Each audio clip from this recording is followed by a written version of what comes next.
Los fenicios. Ya conocen ustedes, los que han sido estudiantes, los que lo son, los que lo fueron antes, estas tres ciudades de Fenicia. A mí siempre me ha llamado la atención Tiro, porque había Tiro y Nueva Tiro, me contaron a mí, no sé si será cierto. Tiro estaba en el continente, y Nueva Tiro era una islita, estaba frente a Tiro, y que dejó de serlo, porque construyeron una especie de camino que la unía al continente, que primero era un puente y después fue un dique, de modo tal que la isla quedó unida a la tierra firme. Y esta ciudad de Nueva Tiro, allá por el año 1000 a.C., ya era muy parecida a lo que hoy llamaríamos una ciudad cosmopolita. Había edificios, casas de altos, de 3, 4 pisos. No digo de 17, pero de 4 o 5 sí. Los alquileres eran muy caros, era difícil conseguir un espacio. Había una especie de departamentos también muy pequeños. Cada una de las plantas de las casas de alto era más chica que la anterior, porque desde luego no se construía tan bien como ahora, entonces la hacíamos más chica para que no se viniera abajo, no lo hace más grande. Bien, somos de la edad antigua, pero no estúpidos. Había gigantescos problemas sanitarios. La disposición de los desechos en un edificio de 5 pisos era igual que la que hemos señalado para París en Mar del Plata. El agua va. Agua va y la tiraban por la ventana. Sí. Lo que pasa es que, bueno, una cosa es una vacinilla de aguas menores desde un primer piso y otra de un quinto. Sí, claro. Ya por ahí, imagínense, ¿no? Bien, tiraban las cosas redondamente a la calle. Había otra costumbre interesante. Una de las costumbres de la época era el sexo público. Quiero decir, la gente tenía sexo en la calle, tranquilamente. Bueno, como ahora. No, ahora no. Con ahora mayor desvergüenza. Yo he conocido el sexo público. ¿De oídas? En el Gran Buenos Aires, a favor de las ligustrinas, los yuyales, los baldíos, sí, la escasa iluminación y la moral liviana, bueno, era posible tener encuentros de sexo en la calle. No en las avenidas. No, porque en la calle. Poco de respeto tenemos. Exactamente. Acá nosotros en las avenidas no. Primero porque hay mucha luz. Segundo porque por las avenidas circulan las familias. Tercero porque por ahí se le rompe la dirección de una camioneta y tenemos una desgracia.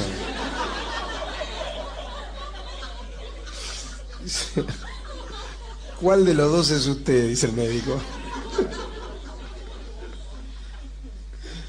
Era una ciudad cosmopolita, me refiero a Nueva Tiro, porque allí concurría gente de toda índole, de todos los países conocidos en aquel entonces. Pero la vida se empezó a hacer insoportable y hubo algunas personas que, cansadas de sus condiciones de vida, salieron en busca de suelos más propicios, navegaron hacia el oeste por el Mediterráneo, lo cual, estando en Tiro, era la única posibilidad. Navegar hacia el este por el Mediterráneo, estando en Tiro, era meterse en tierra firme. Claro, era muy difícil navegar. Es muy difícil. Y llegaron a una península muy fértil, ubicada en el norte de África. Desembarcaron, mataron a los aborígenes, ofrecieron sus plegarias a Moloch, un dios que era mitad hombre y mitad becerro, si me permite la expresión, y fundaron una nueva ciudad que más tarde iba a llamarse Cartago. Quiere decir que los cartagineses eran hijos de los fenicios, y de ellos heredaron dos cosas: el genio comercial y también su afición a los sacrificios humanos. Porque los fenicios tenían una religión abominable. Disfrutaban muchísimo con los sacrificios humanos, particularmente de niños, y habían inventado incluso una serie de artefactos que hacían todavía más cruel la muerte de los sacrificados.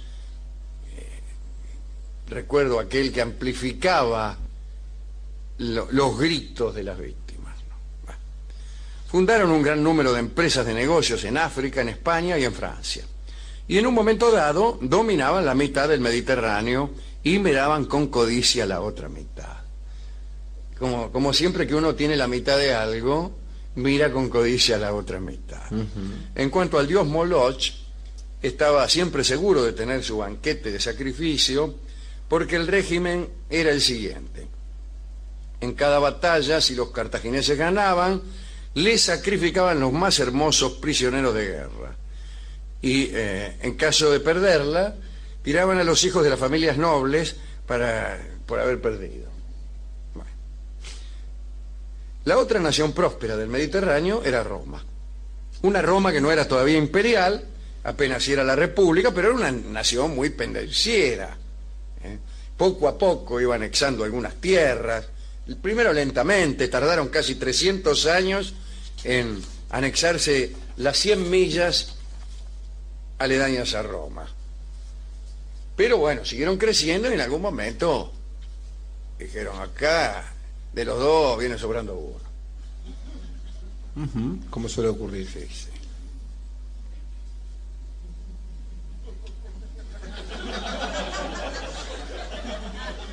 De los dos sobraba uno y el duelo era cosa de ley. Saco una sota, los uno y el turro me saca un rey. ¿Qué tarro tienen algunos? Dijo Aquiles Fabregat. Bueno, él se armó un día, ¿no? Se armó, la guerra se armó. Tuvieron lugar las guerras púnicas, que quieren decir las guerras fenicias, que son dos. La primera, que duró 23 años, se realizó principalmente en el mar. Al principio los cartagineses tenían ventaja, porque los romanos hacían unos barcos de porquería. Pero los romanos eran buenos alumnos de quienes los vencían y empezaron a aprender, y al final ganaron la guerra y se anexaron la isla de Sicilia, lo cual les resultó fácil, porque después de todo era más fácil anexarse la isla de Sicilia siendo Italia que siendo África.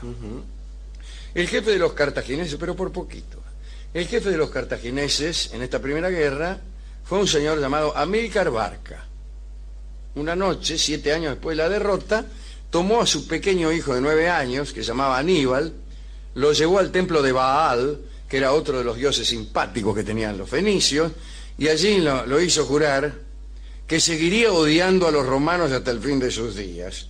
Y efectivamente nunca olvidó a Aníbal esa promesa.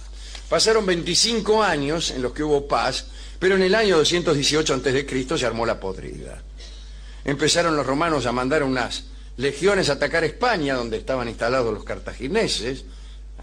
Todavía hay en España ciudades que tienen nombre fenicio. Y el ejército romano ya se iba a embarcar para el África, cuando vino la noticia de que los cartagineses, mandados por Aníbal, habían cruzado los Alpes y que estaban avanzando por tierras nórdicas de Italia. Así que los romanos, que habían planeado esa segunda guerra púnica como una guerra de conquista, resulta que tuvieron que transformarla de golpe y porrazo en guerra de defensa. Entonces le dijeron a los soldados, bueno, esta es una guerra de defensa, así que primero deben morir antes de ceder un solo palmo de terreno. Y empezó la defensa, marcharon los ejércitos romanos al norte, trataron de aplastar a Aníbal, pero Aníbal los esperó en el lago Trasímero y los derrotó. Los romanos reunieron un nuevo ejército.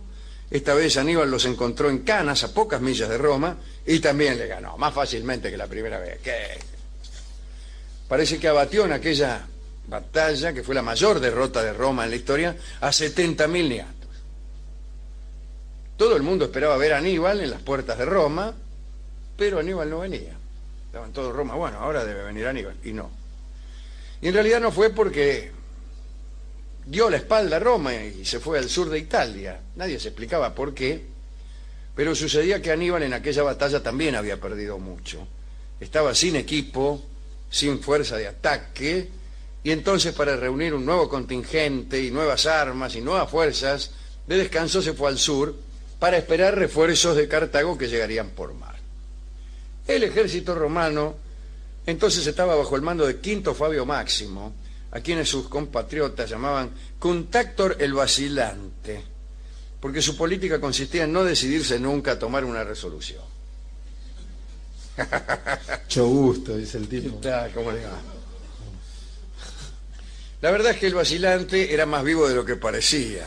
La vacilación Sí. es una estrategia interesante. Él creía que era mucho mejor postergar para mañana las batallas que podían librarse hoy. Ajá. Y avanzaba desde lejos contra Aníbal, dando la impresión de que estaba listo para luchar, y cuando el enemigo le hacía frente, emprendía la retirada.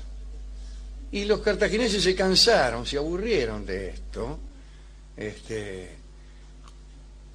No sabían cómo soportar esto. Victorias al vacío no sabían cómo se obtenían. Ellos solo conocían el arte de matar al adversario. Y la resistencia pasiva de Quinto Fabio Máximo venció allí donde las armas romanas habían sido derrotadas. Pero Aníbal estaba esperando las tropas y los aprovisionamientos. Esperaba a su hermano Asdrúbal, que le mandaba mensajes, supongo que mensajes de texto. El texto. Que decía que se encontraba apresurando los envíos, que le iba a ayudar con un ejército entrenado, con maquinaria guerrera. Sí. Y efectivamente, Asdrúbal se encaminó al asedio de Roma para reunirse a Aníbal por vía de los Alpes. Había logrado vencer a la guarnición romana de España. Aníbal recibió todas estas noticias con gran alegría. Se alistó para recibir a su hermano. Pensó que juntos, los hermanitos Aníbal y Asdrúbal, los hijos de Amílcar, qué gente, ¿no? Los Barca, iban a marchar contra la ciudad del Tíber. Pero un día que Aníbal esperaba la llegada de Asdrúbal, llegó a su campamento un bulto enviado por los romanos, y al abrirlo encontró la cabeza de su hermano. Los romanos habían derrotado inesperadamente al ejército de Cartago y habían dado muerte a su jefe. Este fue un golpe mortal para las esperanzas de Aníbal. Desde ese instante resultaba inútil su permanencia en Italia, y los romanos entonces se lanzaron en ofensiva contra Cartago. Aníbal tuvo que regresar rápidamente al África, ya entonces para defenderse de la invasión romana a Cartago. Había llegado a Italia como un hombre joven, como un gran invasor, y volvió a Cartago como un hombre desilusionado y sin fuerzas. El odio ya se había vuelto locura y desesperación.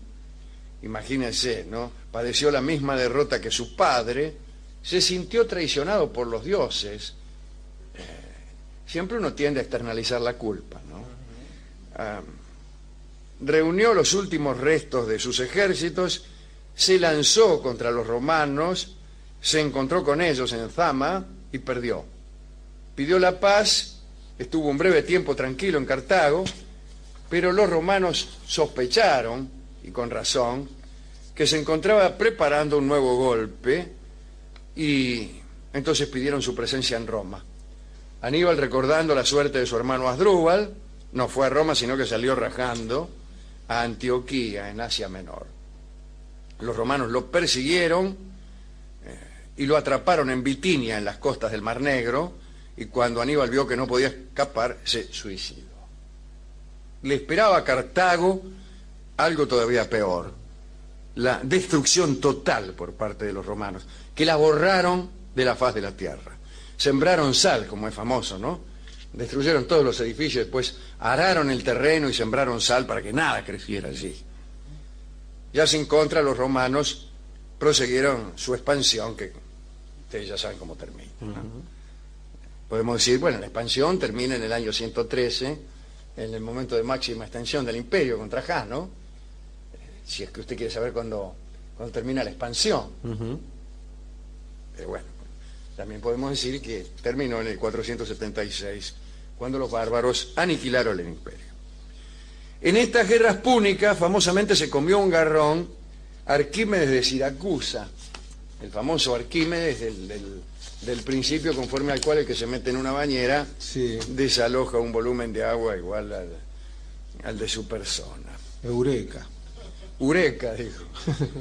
Se comió un garrón porque estaba, creo que dibujando algunas figuras geométricas en la tierra, y aparecieron los soldados, no me acuerdo de qué bando, y el tipo, salga de ahí, no me moleste, el soldado se enojó y lo liquidó. Eso es lo contaban siempre en las clases de geometría o de física, pero yo no sé cuál era la moraleja. Por ahí que no conviene ponerse a estudiar geometría en el medio de una guerra, ¿no? En el medio de los dos Yo bandos. interpreté que no convenía estudiar geometría. No. Pero bueno. También, gracias a las guerras púnicas, se trasladó la diosa Cibeles, porque había una leyenda que decía que Roma iba a prevalecer sobre sus enemigos si es que la diosa oriental era trasladada a Roma, ¿no? Se usaron elefantes en esta guerra,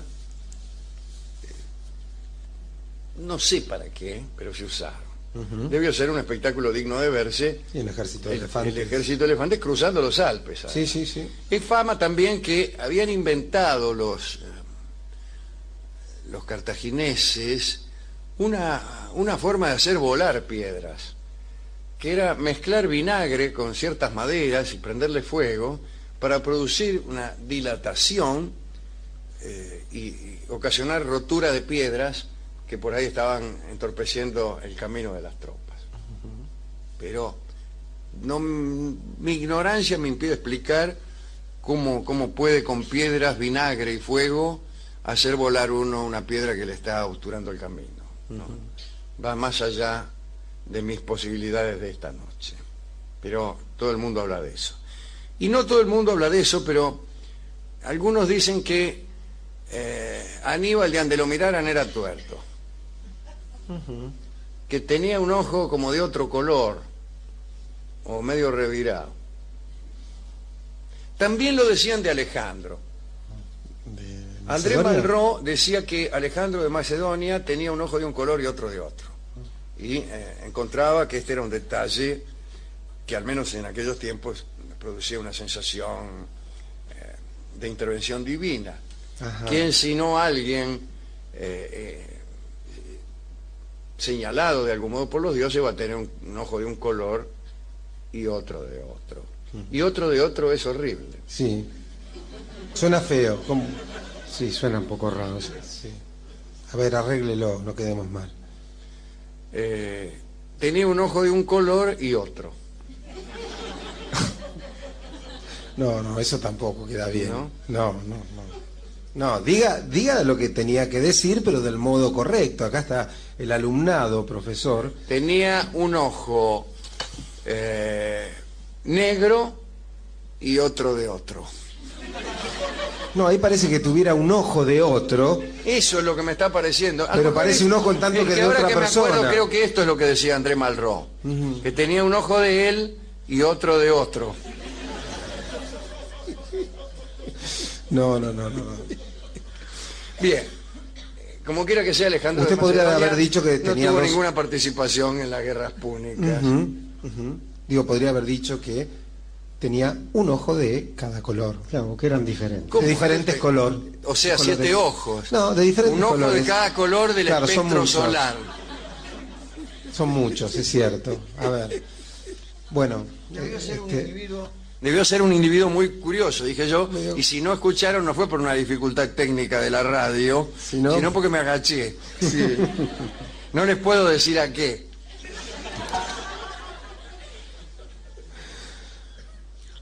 Bueno, ya se nos va a ocurrir. Nunca se agache. Bueno, ¿a quién quiere dedicar esta charla acerca de la familia Barca? Bueno. Del viejo Amílcar, que perdió la primera guerra púnica, del hijo Aníbal, que perdió la segunda, y del otro, de Asdrúbal, que ni siquiera llegó. Claro, llegó parte de él. Llegó parte de él. Sí. Bueno, Calderón de la misma. Calderón de la misma, que Sí, probablemente... ya que hablamos de los Barca. Claro. Permítame dedicarle también a Argos, ya que hemos hablado de gente con muchos ojos. Que tenía 1000 ojos. Sí. Lo utilizaban para vigilar a Argos. Y por supuesto, me parece el único dedicando posible en medio de esta historia de no tan buena gente, a las víctimas de esos sacrificios y de esas guerras. Bien. Qué cosa, qué fea religión la de los fenicios, no servía para nada.